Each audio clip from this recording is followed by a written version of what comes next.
चलो बेटा स्टार्ट करें। तो लास्ट क्लास में बता दिया डिस्टेंस फॉर्मूला मैंने। अब देखो उसका एप्लीकेशन देखो एक्स समझो। लिखो condition for collinearity of 3 points. Condition for collinearity of 3 points. देखो समझो, इसके जो 3 पॉइंट को कोलिनियर प्रूफ करने की बहुत सारी कंडीशन है, बट हमारे सिलेबस में केवल 2 कंडीशन है। समझते हो क्या बोला इसका मतलब फॉर एग्जांपल मैंने आपसे बोला, एक बेसिक क्वेश्चन पूछूं आपसे मैं, क्लासिकल ज्योमेट्री वाला। तो ये मुझे बताओ whether these 3 points are collinear और नॉट। बताओ मतलब कोलिनियर मतलब can we make a single line which contains the 3 points. Obviously no sir, common से बच्चों वाली बात पूछ रहे हैं हमसे।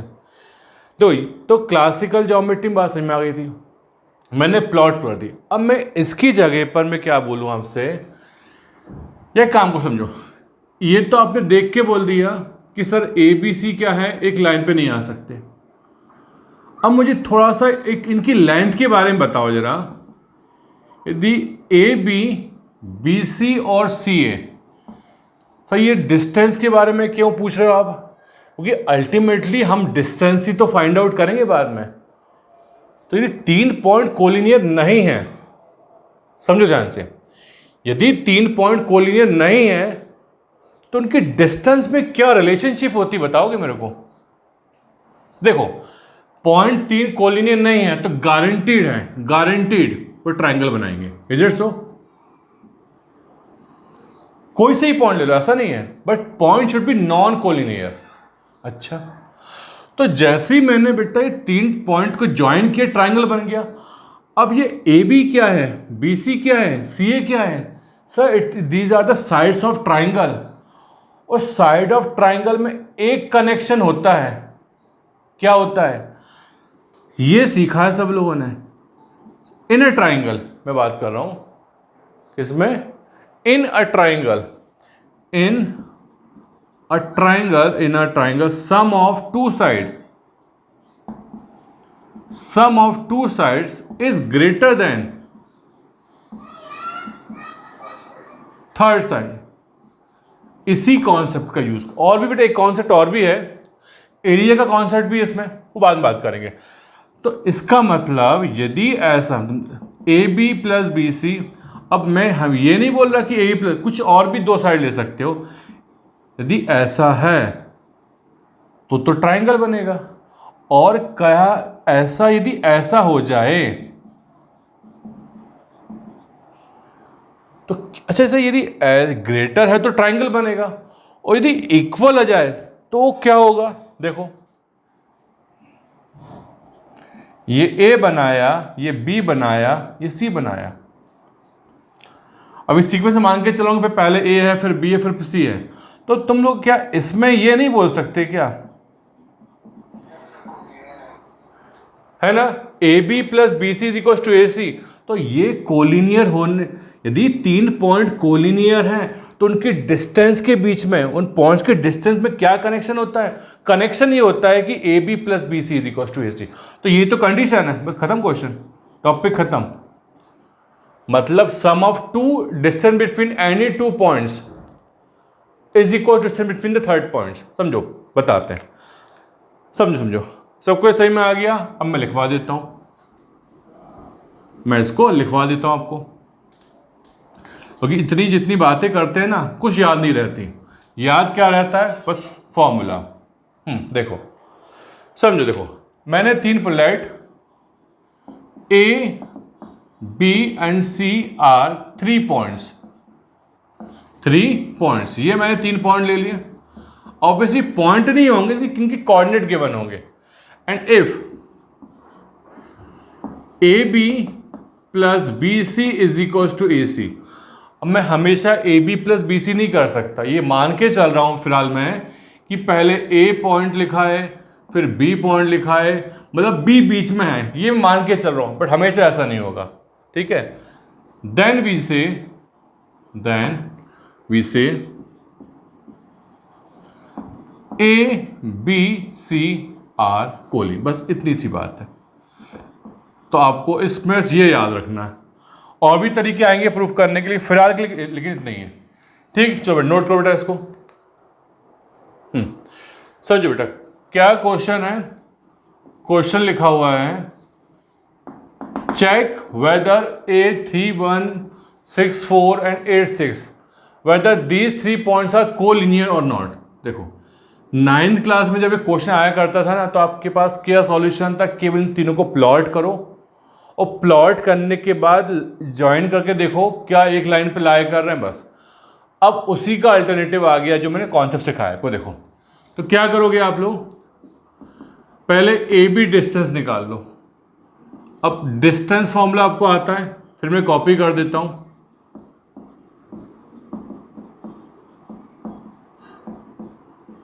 y2 minus y1 whole square. देखो तो एक पैटर्न बनाओ दिमाग में, हमेशा बोलता हूं मैं, है ना। यदि ए बी लिख रहे हो तो ए के जो कोऑर्डिनेट है ना, इसको x1 y1 मान लो, और इसके कोऑर्डिनेट को आप मान लो x2 y2। ऐसा कोई कंपल्सरी नहीं है, इसको x1 y मान लो, इसको x2 y2 मान सकते हो, तब भी आपका आंसर आएगा, बट कैलकुलेशन में गड़बड़ नहीं होनी चाहिए। फाइन, तो माइनस करो, तो 6 minus 3 whole square plus 4 minus 1, बिल्कुल सही है, हाँ ठीक है। x में से x को माइनस करो, y में से y को माइनस करो, 6 माइनस 3 3 स्क्वायर हो गया, 4 माइनस 1 ये भी 3 स्क्वायर हो जाएगा, तो ये हो जाएगा 3 square plus 3 square 2 times 3 square, ठीक है।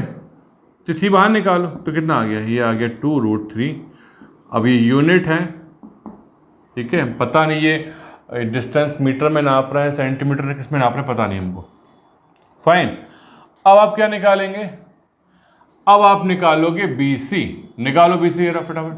अब जैसे BC आप कैलकुलेट करोगे तो मेरे दिमाग में क्या चल रहा है, मैं मान लेता हूं इसको x1 y1, इसको मान लेता हूं x2 y2, ठीक है। देखो तो 8 माइनस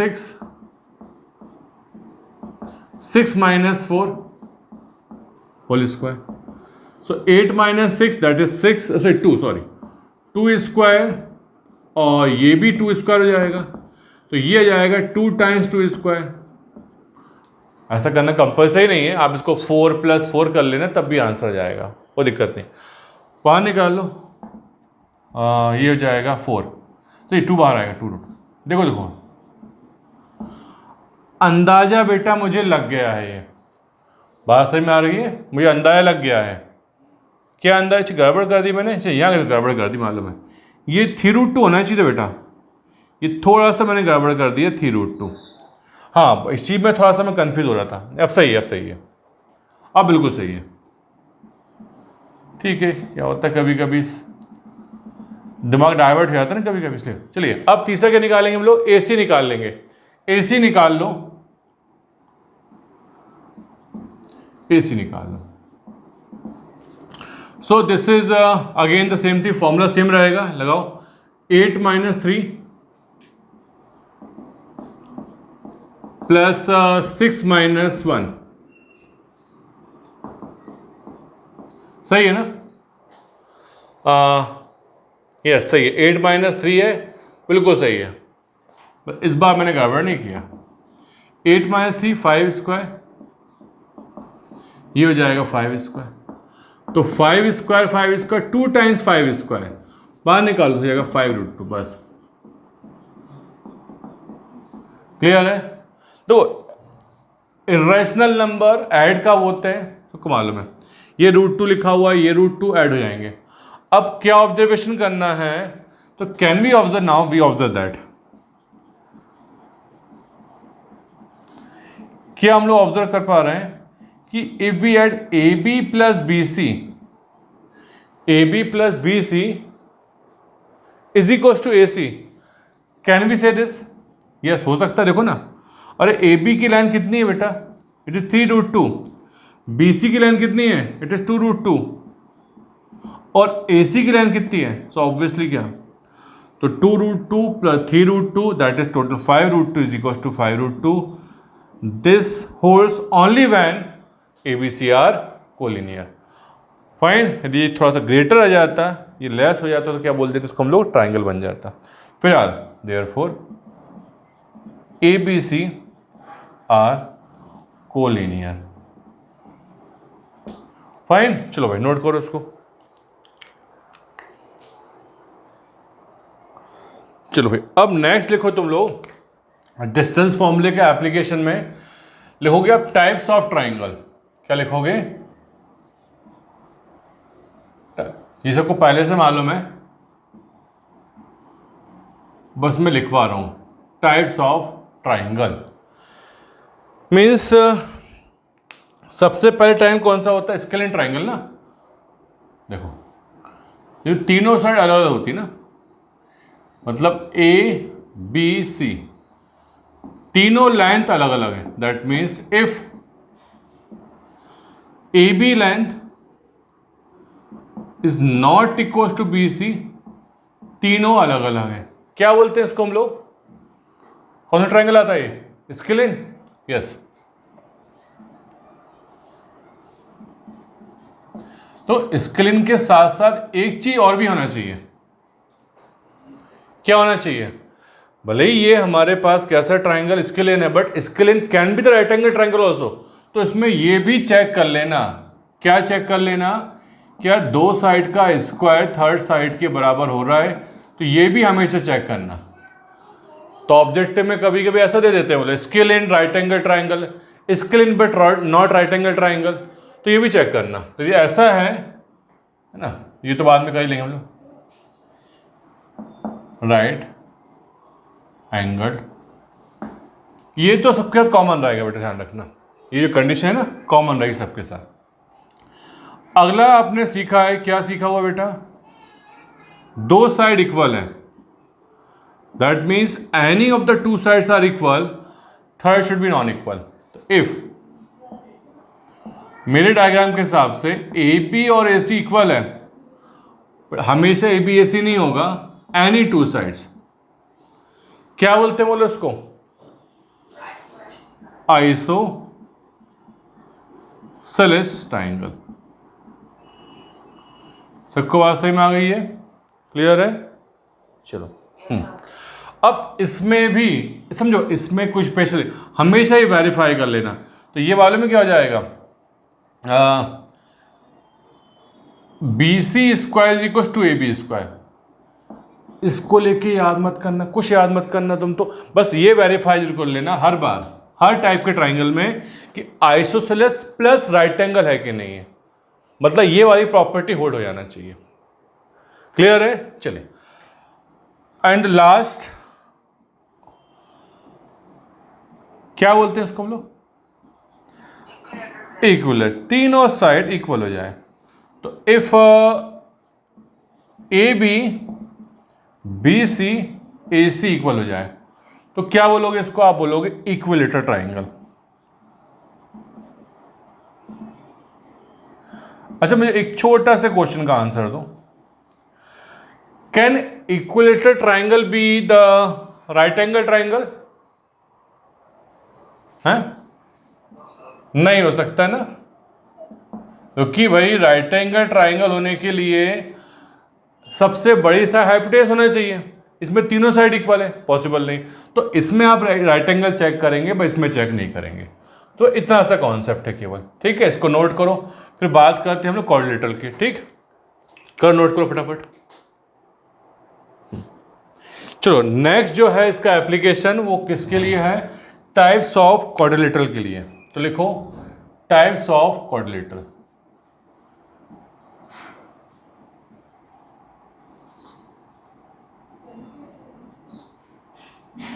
क्वाड्रिलेटरल. ठीक है, नया कुछ भी नहीं है. जो 9th क्लास में सीखा था बिल्कुल वही चीज है, नया कुछ भी नहीं है. फाइन, समझो समझो. सो ऑब्वियसली 4 साइड्स होंगी इसकी. तो मैं एक बेसिक से स्टार्ट कर लेता हूं. देखो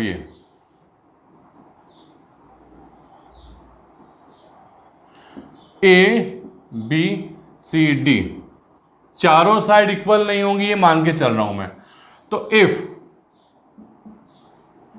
ए B is equal to D C and B C is equal to A D, बेटा यदि ऐसा होता है तो क्या बोलोगे इसको, क्या बोलोगे? पैरेललोग्राम तो नहीं, अकेला पैरेललोग्राम नहीं, every shape, square is a parallelogram, rectangle is a parallelogram, rhombus is everything is a parallelogram. तो अकेले depending on diagonal, depending on diagonal.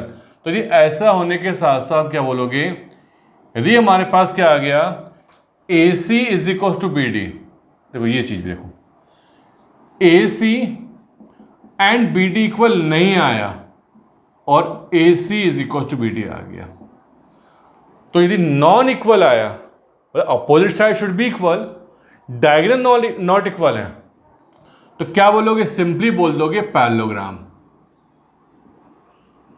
Parallelogram. और ये आ गया तो क्या बोलोगे इसको? रेक्टेंगल। आपको मालूम है रेक्टेंगल के डायगोनल कैसे होते हैं? इक्वल होते हैं। फाइन, चलो याद रखना है इसको। अब इसके बाद ही ऐसा हो जाता है, कैसा?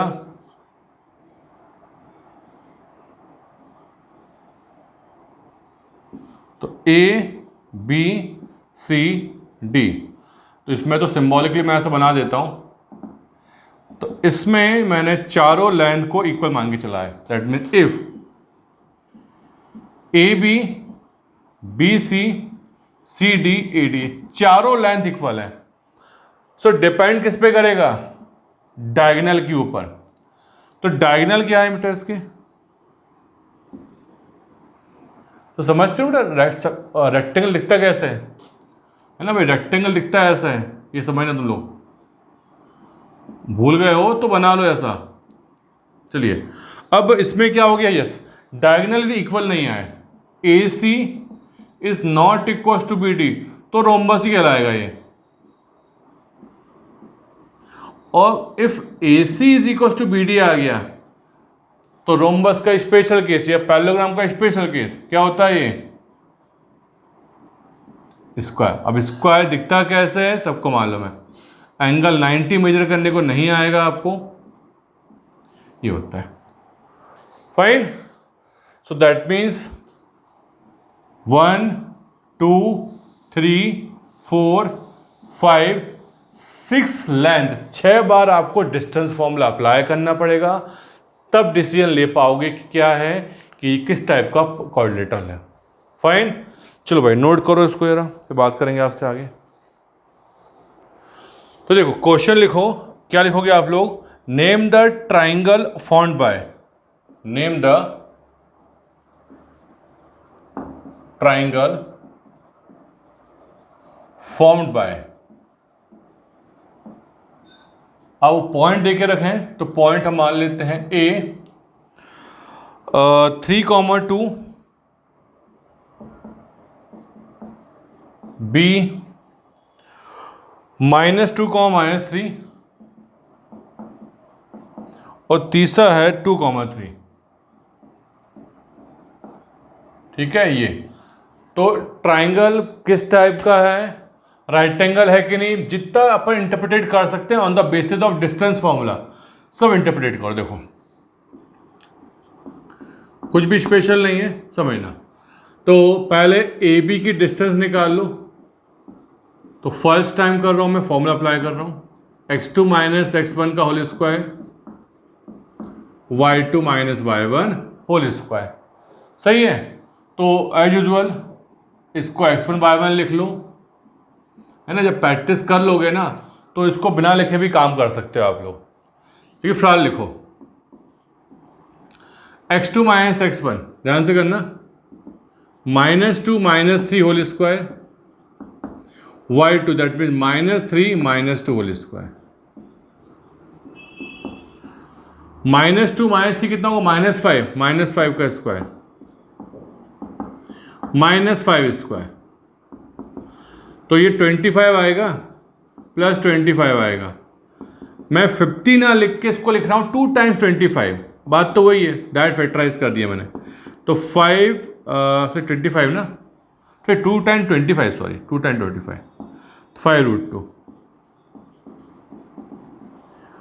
लिख दिया मैंने।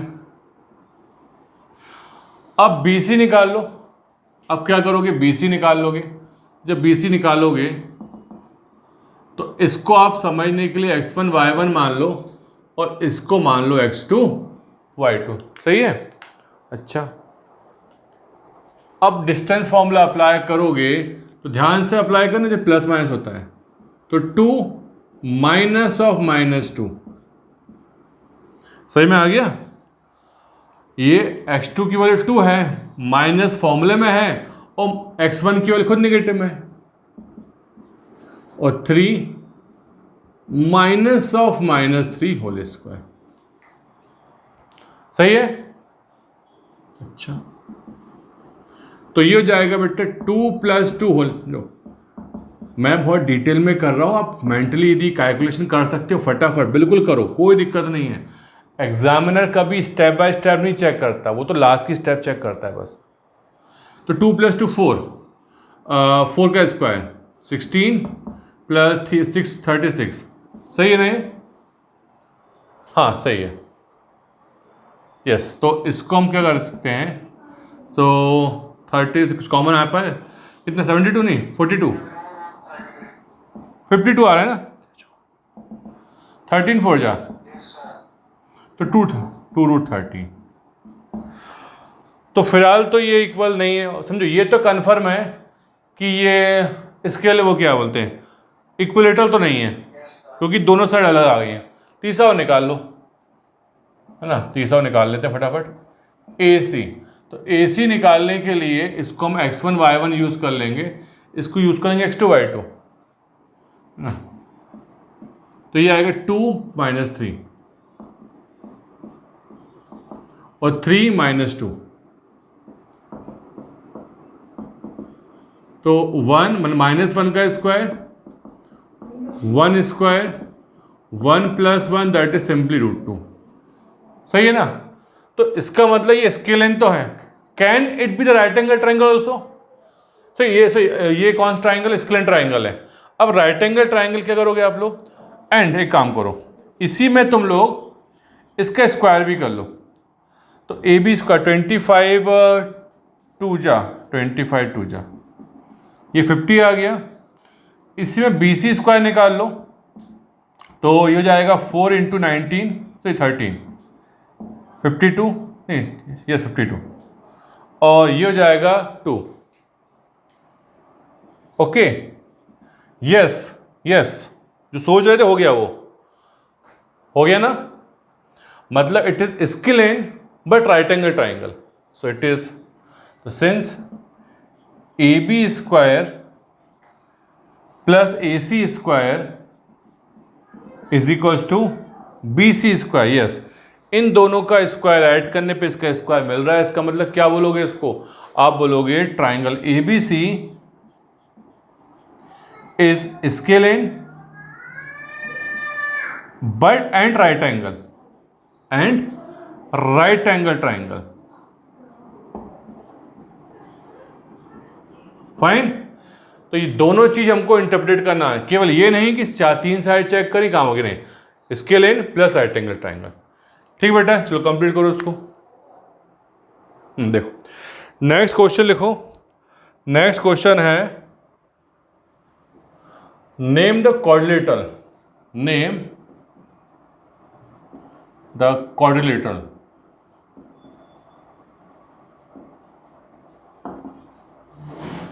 ठीक है, found by what, found by point लिखो -3,5, B आप लिखेंगे 3,1, C लिखेंगे 0,3, और लास्ट में D लिखेंगे -1 -4। तो क्वेश्चन बेटा बिल्कुल टफ नहीं है, बट थोड़ा सा लेंथी रहता है ना। चलो स्टार्ट करते हैं। ठीक, देखो तो चूंकि काफ़ी सारे मुझे कैलकुलेशन करना है, क्योंकि साइड से स्टार्ट कर रहा हूँ मैं। ठीक। तो ए बी निकाल रहा हूँ, देखो मैं निकाल रहा हूँ ए बी। तो डिस्टेंस फॉर्मूला फिर से अप्लाई करते हैं एक बार, तक याद हो जाए आप लोगों को। ठीक है, चलिए x2 माइनस x1, समझ रहे हो, x2 माइनस x1, तो ये x1 y1 है, x2 y2। समझो, यदि एक्सपर्ट हो गए हो तो फटाफट कैलकुलेशन करते जाओ, ऐसा कुछ नहीं है कि भाई प्रॉपरली फॉर्मूले वैल्यू पुट करोगे फिर कैलकुलेट करोगे, ऐसा नहीं है। 3 minus of minus 3 square plus 1 minus 5 square, तो ये 3 प्लस 3 हो गया 6, 1 माइनस 5 माइनस 4, तो 36 प्लस 16 52 आएगा। ये 52 मतलब 13 4 जा मतलब 2√13। ठीक, ए बी आ गया है। अब क्या निकालेंगे हम लोग, बी सी निकालेंगे। अब थोड़ा शॉर्ट में कर रहा हूं मैं इसको, है ना। 0 minus 3 whole square 3 minus 1 square, 0 minus 3 minus 3 का स्क्वायर प्लस 9, 3 माइनस 1 2 का स्क्वायर 4 13, तो √13 आ गया। चलो सेम वैल्यू मिल रही हैं, कुछ काम हो सकता है। Yes, A B B C. अब निकालेंगे आप लोग A B B C D, C D निकालो, सी डी निकालो। तो सी डी, ये लिखा है सी, ये लिखा है डी, इसमें डिस्टेंस फॉर्मूला अप्लाई करो। तो -1 माइनस 0 होल स्क्वायर -4 जब भी वैल्यू नेगेटिव पॉजिटिव हो थोड़ा ध्यान से करना, माइनर मिस्टेक हो जाती है। तो -1 माइनस 0, यस बिल्कुल सही है। -1 माइनस 0 मतलब -1 का स्क्वायर और -7 स्क्वायर, तो ये हो जाएगा 1 प्लस 49, ये आया 50। अब कुछ गड़बड़ होने वाला है बेटा, कुछ गड़बड़ होने वाला है, सही है ना ये सही है। तो ये हो जाएगा बेटा 25 2 जा 5√2 ए बी बी सी। देखते हैं, मैं ये शायद सिंपली बन गया बेटा कोऑर्डिनेटर, शायद ऐसा लग रहा है मुझे, क्योंकि ए बी, यदि अपन बात करें कोऑर्डिनेटर की, ये कुछ तो ये साइड होती है ए बी सी डी, तो ए बी और सी डी तो इक्वल आना चाहिए थी ना, नहीं आ रही। तो ये बेटा सिंपली चारों साइड निकाल लेते हैं हम लोग, लेकिन डिसाइड हो चुका है। मालूम है क्या डिसाइड हो गया है कि ये है क्या, ये सिंपली कोऑर्डिनेटर है, कोई स्पेसिफिक पैरेललोग्राम नहीं है ये। फाइन, तब भी चलो पूरा कैलकुलेशन करना चाहिए हमको, सी डी ए डी, लेकिन एग्जाम में ऑब्जेक्टिव क्वेश्चन में आपको इसके बाद कैलकुलेशन नहीं करना चाहिए। सही है ना, हाँ बिल्कुल सही बोल रहा हूं मैं। दिस शायद समझो, शायद एक काइट बन जाए, पता नहीं, काइट भी एक कोऑर्डिनेटर होता है। एडी निकालो जरा, एडी एडी देख लेते हैं। -1 माइनस ऑफ -3, ये भाई सब लोग ध्यान से करना। ये -1 माइनस फॉर्मूले में आता है, वैल्यू खुद नेगेटिव है -3, और -4 -5 स्क्वायर, तो ये कितना आ गया बेटा, -1 प्लस 3 स्क्वायर और -9 स्क्वायर, सही है। तो ये हो जाएगा 2, 3 माइनस 2 का इसका 4 प्लस 81 85। फैक्टराइज करना, फैक्टराइज करोगे इसको क्या तुम लोग, हाँ फैक्टराइज कितना, तो नहीं 17 to 5 कोई मतलब नहीं ना अपने को, 17 to 5 को मतलब नहीं। हमारा मेन कंसर्न क्या था कि यार कुछ शायद कुछ पेयर ऑफ साइड्स इक्वल आ जाती हैं। तो देखो आगे बढ़ने की बात नहीं, मतलब नहीं है। तो देखो since A B B C C D कुछ भी इक्वल नहीं आ रहा है, हालांकि ऐसा होगा नहीं, जब भी क्वेश्चन आएगा तो कुछ ना कोई प्रॉपर शेप आपको मिलेगा। फिलहाल सो ये क्या है, simply a quadrilateral. So ABCD is a quadrilateral.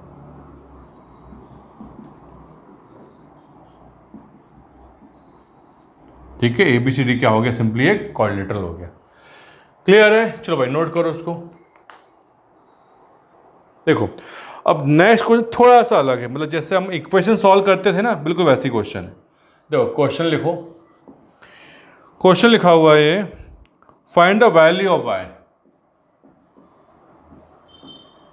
Find the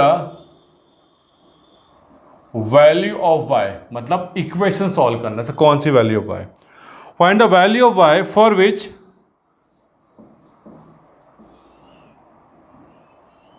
which distance between what?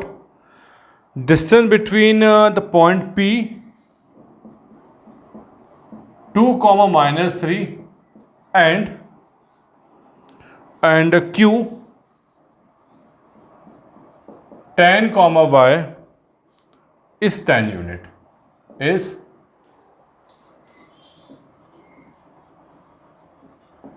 ठीक है। देखो फिर से पढ़ लेते क्वेश्चन एक बार हम लोग।